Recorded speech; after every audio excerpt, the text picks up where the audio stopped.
ಓ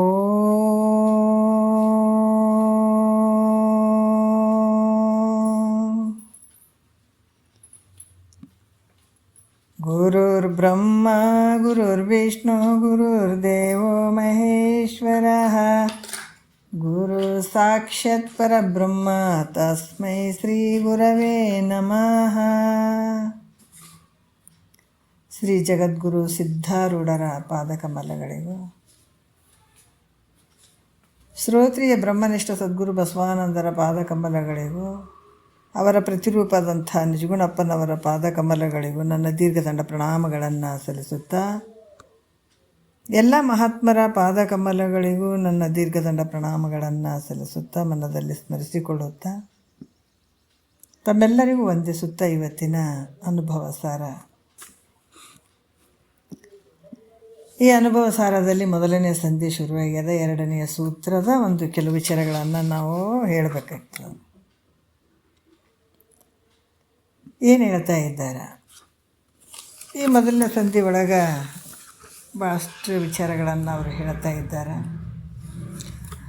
ಪರತರ ಆನಂದಮಯ ಗುರು ಶಂಭು ಪದವೆನ್ನ ಶಿರದೋಳಿರುತ್ತಿರಿಕೆ ನಿಜ ಕರುಣದಿಂದೆ ಎನ್ನುವಂಥ ವಿಚಾರವನ್ನು ಅವರು ಹೇಳ್ತಾ ಇದ್ದಾರೆ.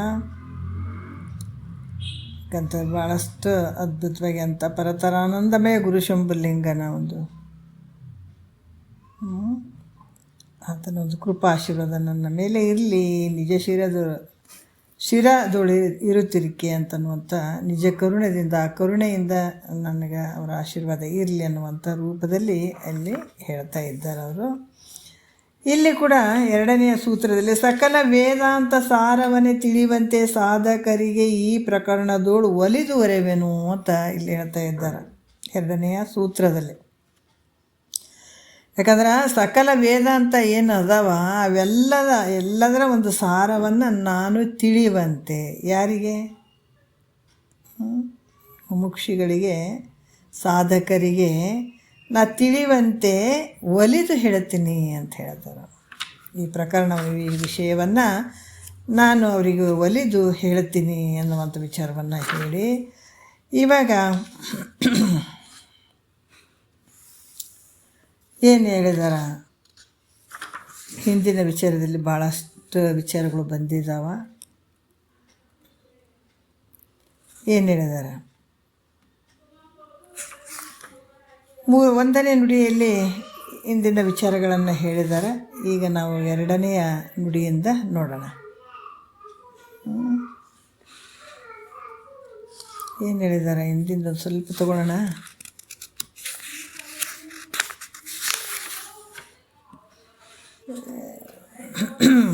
ಒಂದನೇ ನುಡಿಯನ್ನು ಸ್ವಲ್ಪ ನೋಡ್ಕೊಂಡು ಹೋಗೋಣ ಮುಂದಕ್ಕೆ. ಶ್ರುತಿಯನ್ನೇ ಸ್ಮರಿಸಿ ಪೇಳಿದ ಅತಿಶಯದ ಋಷಿ ವಾಕ್ಯ ಸ್ಮೃತಿ ಎನಿಸಿ ಲೋಕದಳು ಸೇವೆ ಎನಿಸಲ್ಲ, ಆ ಶ್ರುತಿಯೇ ಪ್ರಮಾಣ ಅಖಿಳರಿಗೆ ಅಂತ ಹೇಳಿದ್ರೆ, ಹಿಂದಿನ ವಿಚಾರದಲ್ಲಿ ಸ್ಮೃತಿ ಅಂದ್ರೇನು, ಶ್ರುತಿ ಅಂದ್ರೇನು ಕೆಲವು ವಿಚಾರಗಳು ಬಂದಿದ್ದಾವೆ. ಇಲ್ಲಿ ಬಂದಿದ್ದಾವೆ. ಇನ್ನೂ ಒಂದು ವಿಚಾರ ಇಲ್ಲಿ ನಾವು ಎರಡನೆಯ ನುಡಿಯಿಂದ ನೋಡೋಣ. ಅದರೊಳು ಉತ್ತರ ಭಾಗೆಯದು ತಾನೇ ಉಪನಿಷತ್ತದರಿಂದ ಮುಕ್ತಿ ಹೌದು, ವಿದ್ಯಾ ತತ್ವ ಅದರೊಳು ಇಹುದಾದ ಕಥದಿಂದೆ. ಈ ಶ್ರುತಿ ಪ್ರಮಾಣ ಅಂತಂದ್ರೆ ನಿನ್ನೆ ವಿಚಾರಗಳು ಬಂದಿದ್ದಾವೆ, ಮೊನ್ನೆ ವಿಚಾರಗಳು. ಶ್ರುತಿ ಅಂದ್ರೇನು, ಸ್ಮೃತಿ ಅಂದ್ರೇನು? ಇಲ್ಲಿ ಅನಿಮಿತ್ತ ಬಂದು ದಯಾಳುವಾದಂಥ ಈಶ್ವರ ಪ್ರಾಣಿಗಳ ಕಲ್ಯಾಣಕ್ಕಾಗಿ ಪ್ರಯತ್ನವಿಲ್ಲದೆ ನಾವು ಉಸಿರಾಡ್ತೀವಿ ಹೆಂಗೆ, ಅದೇ ಪ್ರಕಾರ ಅಬಾಧಿತವಾದಂಥ ಅಗೋಚರವಾದಂಥ ಅರ್ಥವನ್ನು ತಿಳಿಸುವಂಥ ವಾಕ್ಯಗಳಿಗೆ ಇಲ್ಲಿ ಶ್ರುತಿ ಅಂತ ಹೇಳ್ತೇವೆ. ಅವುಗಳ ಅರ್ಥವು ಜೀವಿಗಳಿಗೆ ತಿಳಿಲಾರ್ದು ಹೋಯಿತು. ಆವಾಗ ಬಲ್ಲಂಥ ಋಷಿಗಳು ಈ ಅರ್ಥವನ್ನು ತಮ್ಮ ಸ್ವ ಇಚ್ಛೆಯಿಂದ ತಮಗೇನು ಅನುಭವ ಆಗ್ತದೆ ಅದರಿಂದ ಬರೆಯುವಂಥದ್ದು, ರಚನೆ ಮಾಡಿರುವಂಥದ್ದಕ್ಕೆ ಶ್ಲೋಕ ಅಥವಾ ಸ್ಮೃತಿಗಳು ಅಂತ ಹೇಳ್ತಾರೆ ಅನ್ನುವಂಥ ವಿಚಾರ ಬಂತು. ಇಲ್ಲಿ ಏನು ಹೇಳಕತ್ತಾರ ಅಂದ್ರೆ, ಈ ಶ್ರುತಿ ಪ್ರಮಾಣದಲ್ಲಿ ಏನು ಭಗವಂತ ಅನಾಯಾಸವಾಗಿ ಶ್ರುತಿಗಳೇನು ರಚಿಸಿದ್ನಲ್ಲ, ಆ ಒಂದು ಶ್ರುತಿ ಪ್ರಮಾಣದಲ್ಲಿ ಪೂರ್ವ ಭಾಗ ಮತ್ತು ಉತ್ತರ ಭಾಗ ಅಂತ ಎರಡು ಅದಾವೆ. ಶ್ರುತಿ ಪ್ರಮಾಣದಲ್ಲಿ ಎಷ್ಟು ಅದಾವ? ಎರಡು ಅದಾವೆ. ಈ ಉತ್ತರ ಭಾಗ, ಈ ಪೂರ್ವ ಭಾಗ ಶ್ರೇಷ್ಠ ಅಥವಾ ಉತ್ತರ ಭಾಗ ಶ್ರೇಷ್ಠ? ಶ್ರುತಿಯಲ್ಲಿ 2 ಭಾಗ ಮಾಡಿದ್ದಾರೆ, ಉತ್ತರ ಭಾಗ ಮತ್ತು ಪೂರ್ವ ಭಾಗ. ಇಲ್ಲಿ ಶ್ರೇಷ್ಠವಾದಂಥದ್ದು ಯಾವುದಪ್ಪ ಅಂದ್ರೆ ಉತ್ತರ ಭಾಗ. ಅದಕ್ಕೆ ಆ ಥರ ಅದರೊಳು ಉತ್ತರ ಭಾಗ ಇದು ತಾನು ಉಪನಿಷತ್ತು, ಅದರಿಂದ ಮುಕ್ತಿ ಯಾವುದು ವಿದ್ಯಾ ತತ್ವ ಅದರೊಳಿಹುದಾದ ಕಥೆ. ಎಷ್ಟು ಅದ್ಭುತವಾಗಿ ಆ ಥರ ಅದರೊಳು ಉತ್ತರ ಭಾಗ ಇದು ಏನಂದರೆ ತಾನು ಉಪನಿಷತ್ತು. ಈ ವೇದದಲ್ಲಿ ಪೂರ್ವ ಭಾಗಕ್ಕೆ ಏನು ಹೇಳ್ತಾರಪ್ಪ? ಅದರ ಪೂರ್ವ ಭಾಗದಲ್ಲಿ ಏನು ಹೇಳಿದಾರ ವೇದದಲ್ಲಿ ಅಂತಂದರೆ, ಪೂರ್ವ ಭಾಗದಲ್ಲಿ ಕರ್ಮೋಪಾಸನೆ ಬಗ್ಗೆ ಹೇಳಿದ್ದಾರೆ. ವೇದಗಳಲ್ಲೇ ಹೇಳಿದಾರ. ಏನು ಹೇಳಿದಾರ? ಕರ್ಮೋಪಾಸನೆ ಬಗ್ಗೆ ಅಲ್ಲಿ ಹೇಳಿದ್ದಾರೆ. ಉತ್ತರ ಭಾಗ ಏನು ಹೇಳಿದಾರ? ಬ್ರಹ್ಮನ ವಿಚಾರವನ್ನು ಹೇಳಿದ್ದಾರೆ. ಇದಕ್ಕೇನು ಹೇಳ್ತಾರೆ? ಉಪನಿಷತ್ತು. ಇದಕ್ಕೆ ಉಪನಿಷತ್ತು. ಬ್ರಹ್ಮದ ವಿಚಾರಗಳನ್ನು ಉತ್ತರ ಭಾಗದಲ್ಲಿ ಬ್ರಹ್ಮದ ವಿಚಾರಗಳನ್ನು ಹೇಳುವಂಥದ್ದಕ್ಕೆ ಇಲ್ಲಿ ಏನು ಹೇಳಿದಾರೆ? ಉಪನಿಷತ್ತು ಅಂತ ಹೇಳ್ತಾರೆ. ಇದರಲ್ಲಿ ಏನು ಇರ್ತದಪ್ಪ ಅಂತಂದ್ರೆ ಬರೀ ಜ್ಞಾನ ಇರ್ತದೆ ನೋಡ್ರಿ, ಜ್ಞಾನದ ಬಗ್ಗೆನೇ ಹೇಳಿರುವಂಥದ್ದು. ಮತ್ತು ಈ ಜ್ಞಾನದಿಂದ ಏನಾಗ್ತದೆ ರೀ ನಮ್ಗೆ? ಜ್ಞಾನದಿಂದ ಮೋಕ್ಷ ಆಗ್ತದೆ. ಅದಕ್ಕೆ ಈ ರೀತಿಯಾಗಿ ವೇದದ ಪೂರ್ವ ಉತ್ತರ ವಿಭಾಗ ವಿಷಯವು ವಿವೇಕ ಚಿಂತನೆ. ಯಾಕಂದರೆ ಇಲ್ಲಿ ಭಾಳಷ್ಟು ವಿಚಾರಗಳಲ್ಲಿ ಹೇಳಿದ್ದಾರೆ ಅವರು. ಇದು 2 ಬಗ್ಗೆ ಹೇಳಿದ್ದಾರೆ. ಈ ಕರ್ಮೋಪಾಸನೆಗಳಿಂದ ಮೋಕ್ಷ ಆಗಂಗಿಲ್ಲ. ಕರ್ಮ ಮತ್ತು ಉಪಾಸನೆಯಿಂದ ಮೋಕ್ಷ ಆಗಂಗಿಲ್ಲ. ಬ್ರಹ್ಮಜ್ಞಾನದಿಂದಲೇ ಮೋಕ್ಷ ಆಗ್ತದಂತ ಹೇಳೋದು ಕಾರಣ ಏನ್ರಿ? ಶಿಷ್ಯಗೆ ಸಂಶಯ ಬರ್ತದೆ. ಈ ಕರ್ಮ ಮಾಡುವಂಥದ್ದು, ಉಪಾಸನೆಯನ್ನು ಮಾಡುವಂಥದ್ದು, ಅವು ಎಷ್ಟು ಮಾಡಿದರೂ ಕೂಡ ಅವು ಅದರಿಂದ ಮೋಕ್ಷ ಆಗಂಗಿಲ್ಲ. ಅದಕ್ಕೆ ಈ ಬ್ರಹ್ಮಜ್ಞಾನದಿಂದನೇ ಮೋಕ್ಷ ಆಗ್ತದೆ ಅಂತ ಹೇಳೋಕ್ಕೆ ಕಾರಣ ಏನ್ರಿ ಅಂದ್ರೆ, ಈಗ ಪ್ರತಿಯೊಬ್ಬರು ನೋಡ್ರಿ ಅವರ ಸ್ವಭಾವತ ಎಲ್ಲ ಜೀವಿಗಳು ದುಃಖದಿಂದ ಬಿಡುಗಡೆ ಆಗ್ಬೇಕನ್ನುವಂಥ ಭಾವನೆ ಐತೆ. ದುಃಖ ಬಿಡುಗಡೆ ಆಗಬೇಕು ಮತ್ತು ಸುಖ ಪ್ರಾಪ್ತಿ ಆಗ್ಬೇಕನ್ನುವಂಥ ಭಾವದಲ್ಲೇ ಇರ್ತದೆ. ಯಾಕಂದರೆ ಈ ದುಃಖ ಎಲ್ಲಿಂದ ಬಂತು ಅಂದರೆ ಈ ದೇಹದಿಂದನೇ ಆ ದುಃಖ ಆಗುವಂಥದ್ದು. ದೇಹದ ಭಾವ ಇದ್ದಾಗ ದುಃಖ ಆಗುವಂಥದ್ದು. ದೇಹ ಪೂರ್ವಜನ್ಮದಲ್ಲಿ ಏನಂದರೆ ಈ ದುಃಖ ದೇಹದ ಮೂಲಕನೇ ಬರುವಂಥದ್ದು. ಈ ದೇಹ ಪೂರ್ವ ಜನ್ಮದಲ್ಲಿ ಏನು ತಾನು ಏನೇನು ಮಾಡ್ಯದ, ಪಾಪ ಪುಣ್ಯ ಏನು ಮಾಡ್ಯದ, ಅದೇ ಪ್ರಕಾರ ಕೂಡ ಇಲ್ಲಿ ಧರ್ಮ ಅಧರ್ಮಗಳ ಮೂಲಕ ಇಲ್ಲಿ ಕೂಡ ಬರ್ತದೆ. ತಾನು ಹಿಂದೆ ಮಾಡಿದಂಥದ್ದು. ಇವಾಗ ಏನೇ ನಮಗೆ ಸುಖ ದುಃಖ ಬರ್ತದಂತಂದ್ರೆ ಎಲ್ಲಿಂದ ಬರ್ತದಂತಂದ್ರೆ ನಾವು ಹಿಂದೆ ಮಾಡಿದಂಥದ್ದು. ಅದಕ್ಕೆ ನಾ ಮಾಡಿದ ಕರ್ಮ ಬಲವಂತವಾದರೆ ಇವ್ರಿಗೆ ಬೈಯೋದಲ್ಲ. ಅವ್ರಿಗೆ ಬೈದೆ, ಇವ್ರಿಗೆ ಬೈದೆ, ದೇವ್ರಿಗೆ ಬೈದೆ, ದಿಂಡ್ರಿಗೆ ಬೈದೆ ಅಂತ ಏನಿಲ್ಲ. ನಮ್ಮ ದುಃಖಕ್ಕೆ ನಾವೇ ಕಾರಣ, ನಮ್ಮ ಸುಖಕ್ಕೆ ನಾವೇ ಕಾರಣ. ಹಿಂದಿನ ಜನ್ಮದಲ್ಲಿ ನಾವು ಭಾಳ ಪುಣ್ಯದ ಕೆಲಸ ಮಾಡಿದ್ದೀವಿ ಅಂದ್ರೆ ಈಗ ಸುಖವಾಗಿರ್ತೀವಿ. ಏನೋ ಒಂದು ಪಾಪದ ಕೆಲಸಗಳಿದ್ವು ಅಂದ್ರೆ ದುಃಖ ಆಗಿರ್ತದೆ. ಎರಡೂ ಬರೀ ಅವೇ ಇರ್ತಾವನಂದ್ರೆ ಇಲ್ಲ ಒಂದು ಬಿಡೋದು ಒಂದು ಬರ್ತಾವೆ ಅಷ್ಟೇ. ಇದಕ್ಕೆ ಯಾರು ಹೊಣೆನೂ ಅಲ್ಲ, ನಮ್ಮದು ನಾವೇ ಹೊಣೆ. ಅವರಿಂದ ಐತ್ರಿ ಇವರಿಂದ ಐತ್ರಿ ಏನಿಲ್ಲ, ಸುಮ್ಮನೆ ಯಾವಾಗಲೂ ಅಷ್ಟೇ ಹೊರತಾಗಿ ನನಗೆ ಯಾವುದೇ ದುಃಖನೇ ಬರಲಿ ಸುಖನೇ ಬರಲಿ ಹಿಂದಿನ ಒಂದು ಪಾಪ ಪುಣ್ಯಗಳಿಂದ ಮಾಡಿದಂಥದ್ದು. ಮತ್ತು ಅವು ಹೆಂಗಂತಂದ್ರೆ ವಿಹಿತ ಮತ್ತು ನಿಷಿದ್ಧ ಕರ್ಮಗಳಿಂದ ಇವು ಪ್ರಾಪ್ತಿ ಆಗ್ತಾವೆ. ಏನು ಧರ್ಮ ಅಧರ್ಮ ಎಲ್ಲಿಂದ ಪ್ರಾಪ್ತಿ ಆಗ್ತಂದ್ರೆ ವಿಹಿತ ಈ ಕರ್ಮಗಳಲ್ಲಿ 2 ರೀತಿಯಿಂದ ಹೇಳ್ತಾರೆ. ಯಾಕಂದರೆ ವಿಹಿತ ಕರ್ಮ, ನಿಷಿದ್ಧ ಕರ್ಮ. ಇವು ಯಾಕಂತಂದರೆ ಇದರಿಂದನೇ ಈ ಈ ವಿಹಿತ ಕರ್ಮ ನಿಷಿದ್ಧ ಕರ್ಮಗಳಿಂದನೇ ಪ್ರಾಪ್ತ ಆಗ್ತಾವೆ. ವಿಹಿತ ಅಂದರೆ ವೇದಗಳಲ್ಲಿ ಹೇಳಿದಂಥದ್ದನ್ನು ಮಾಡುವಂಥದ್ದಕ್ಕೆ ವಿಹಿತ ಕರ್ಮ ಅಂತ ಹೇಳ್ತೇವೆ. ವೇದಗಳಲ್ಲಿ ಬೇಡ ಇದು ಮಾಡಬಾರ್ದು ಅನ್ನುವಂಥ ವಿಚಾರವನ್ನು ಹೇಳಿದಾಗ ಅದು ಮಾಡಬಾರ್ದು. ಇದರಿಂದ ದುಃಖ ಆಗ್ತದೆ. ನಿಷಿದ್ಧ ಕರ್ಮವನ್ನು ಬೇಡ ಅಂತ ಹೇಳಿದ್ರೆ ವಿಹಿತ ಕರ್ಮದಿಂದ ಸುಖ ಆಗುವಂಥದ್ದು ಮಾಡುವಂತ ಹೇಳಿದಾರ, ವೇದದಲ್ಲಿ ಹೇಳಿದಾರ, ಈ ಥರ ಶ್ರುತಿಗಳಲ್ಲಿ ಹೇಳಿದೆ. ಅದನ್ನು ಮಾಡೋಕ್ಕೆ ಯಾವ ಅಡ್ಡಿ ಆತಂಕಗಳು ಇರೋಂಗಿಲ್ಲ. ಅಲ್ಲಿ ನಿಷಿದ್ಧ ಕರ್ಮ ಅನ್ನುವಂಥದ್ದು ಏನಿರ್ತದೆ ಅದು ಬಿಡ್ತಕ್ಕಂಥದ್ದು. ಅದರಿಂದ ಏನಾಗ್ತದೆ? ದುಃಖ ಪ್ರಾಪ್ತಿ ಆಗ್ತದೆ.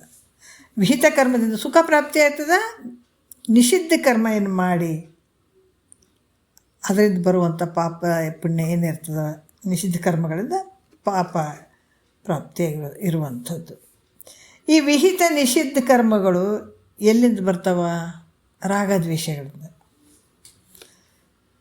ಮತ್ತು ಈ ರಾಗದ್ವೇಷಗಳಿಗೆ ಏನು ಕಾರಣಪ್ಪ ಅಂತಂದರೆ ಇಷ್ಟ ಅನ್ನಿಸ್ದಾಗ ಅದು ಖುಷಿ ಅನ್ನಿಸ್ತದೆ, ರಾಗ ಅನ್ನಿಸ್ತದೆ. ಕಷ್ಟ ಅನ್ನಿಸ್ದಾಗ ಅದು ದ್ವೇಷ ಅನ್ನಿಸ್ಕೊಳ್ತದೆ. ಅದೇ ಒಂದೇ ಕೆಲಸನೇ. ನನಗಿಷ್ಟ ಆಯ್ತಂದರೆ ಭಾಳ ಚಲೋಪ್ಪ ಅಂತ ನಾನು ಅಂತೀನಿ. ಅದಿಷ್ಟ ಆಗದೆ ಇದ್ರೆ ಬೇಡ ಸರಿ ಇಲ್ಲ ಅಂತ ಹಿಂಗೆ ಹೇಳುವಂಥದ್ದು, ಅದು ದ್ವೇಷ ಆಗ್ತದೆ. ಇಷ್ಟ ಅನಿಷ್ಟ ಯಾವುದರಿಂದ ಬರ್ತದ್ರಿ? ಇದು ಭ್ರಾಂತಿ ಮೂಲಕ, ಅಧ್ಯಾಸದ ಮೂಲಕ. ಅದಕ್ಕೆ ಈ ಅಧ್ಯಾಸವು ಯಾವುದರಿಂದ ಆಯಿತು? ಈ ಭ್ರಾಂತಿ ಯಾವುದರಿಂದ ಆಯಿತು ಅಂದರೆ ಅವ್ರು ಹೇಳ್ತಾರೆ, ಈ ಅಧ್ಯಾಸವು ಅವಿಚಾರದಿಂದ ಆದಂಥದ್ದು. ಯಾಕಂದ್ರೆ ಈ ಅವಿಚಾರದಿಂದ ಸಿದ್ಧವಾದಂಥ ಈ ದ್ವೈತದ ಮೂಲಕ ಇದೆಲ್ಲ ತೋರ್ತದೆ. ಮತ್ತು ಈ ದ್ವೈತ ಕೂಡ ನೋಡ್ರಿ ಎಷ್ಟು ಅದ್ಭುತವಾಗಿ ಹೇಳ್ಯಾರ. ಈ ದ್ವೈತವು ಹೆಂಗೈತಪ್ಪ ಅಂದ್ರೆ ಶುಕ್ತಿ ರಜತದಂತೆ. ಸ್ವತಃ ಸಿದ್ಧ. ಯಾಕಂತಂದ್ರೆ ಇದು ಯಾವುದಕ್ಕೆ ಕಾರಣ? ಶುಕ್ತಿ ರಜತದಂತೆ ದ್ವೈತ ಕೂಡ ಇರುವಂಥದ್ದು. ಅದರಿಂದ ಈ ಸರ್ವ ಅನರ್ಥಕ್ಕೂ ಮೂಲ ಕಾರಣ ಯಾವುದು ಅಂದರೆ ಅಜ್ಞಾನ. ಅಂದ್ರೆ ಶುಕ್ತಿ ರಜತದಂತೆ. ಶುಕ್ತಿ ಅಂದರೆ ಕಪ್ಪೆ ಚಿಪ್ಪು, ರಜತ ಅಂದರೆ ಬೆಳ್ಳಿ. ಅದು ತೋರಿದಂಗೆ ವಿಚಾರ ಮಾಡಿ ನೋಡಿದ್ರೆ ಇದು ಎದರಿಂದ ಬಂತಪ್ಪ ಇಷ್ಟೆಲ್ಲ ಅನರ್ಥಕ್ಕೆ ಕಾರಣ ಆಗಿರುವಂಥದ್ದು ಯಾವಂತಂದ್ರೆ ನಿನ್ನಲ್ಲಿರುವಂಥ ಅಜ್ಞಾನದಿಂದಲೇ ಇಷ್ಟೆಲ್ಲ ನಡೆದಂಥದ್ದು. ಅದಕ್ಕೆ ಉತ್ಪತ್ತಿ ನಾಶ ರಹಿತನಾಗಿ ಆತ್ಮನು ಹೆಂಗದಾನ? ಸ್ವರೂಪಭೂತವಾಗಿದ್ದಾನ. ಆತ್ಮ ಹೆಂಗದಾನ? ಆತಗೆ ಯಾವ ಉತ್ಪತ್ತಿನೂ ಇಲ್ಲ, ನಾಶನೂ ಇಲ್ಲ, ಹುಟ್ಟಿದವಲ್ಲ ಸಾಯುವವಲ್ಲ, ಯಾವಾಗಲೂ ಇರುವಂಥವನು, ಯಾವಾಗಲೂ ತನ್ನ ಸ್ವರೂಪವಾಗೇ ಇರುವಂಥವನು. ಇದಕ್ಕೆ ಅದು ಹುಟ್ಟಿದ್ದು ಅಲ್ಲ ಮತ್ತು ನಾಶ ಆಗುವಂಥದ್ದು ಅಲ್ಲ. ಆದರೆ ಇಂಥ ಸುಖವನ್ನು ಅಜ್ಞಾನ ಮುಚ್ಚಾಕೊಂಡ್ಬಿಟ್ಟದು ನೋಡ್ರಿ. ಯಾಕಂದ್ರೆ ಅಜ್ಞಾನ ಅನ್ನುವಂಥದ್ದು ನಿನ್ನ ಸ್ವರೂಪವನ್ನು, ನಿನ್ನ ಆನಂದವನ್ನು ತಿಳಿಸಿ ಕೊಡ್ಲಾರ್ದಂಗೆ ಮಾಡ್ಯದಿದ್ದು ಅಜ್ಞಾನ. ಆದರೆ ನಿನ್ನಲ್ಲಿರುವಂಥ ಸುಖವನ್ನು ಅದೇನು ಮಾಡ್ಯದಂತಂದ್ರೆ ಬಹಳಷ್ಟು ಮುಚ್ಚಾಕಿದ್ದದಕ್ಕಾಗಿ ತನ್ನ ಒಳಗಡೆ ಇರುವಂಥ ಆ ನಿಧಿಯನ್ನು ಕಾಣಲಾರ್ದು ಇವತ್ತು ಭಾಳ ದುಃಖ ಅಂತ ಓಡಾಡ್ತಾ ಇದ್ದಾನೆ ಈ ಜೀವಾತ್ಮ.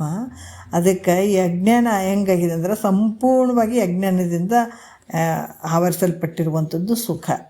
ನಿಜವಾದ ಸುಖವನ್ನು ಅಜ್ಞಾನ ಅನ್ನುವಂಥದ್ದು ತುಂಬ ಆವರಣ ಮಾಡ್ಕೊಂಡ್ಬಿಟ್ಟದು.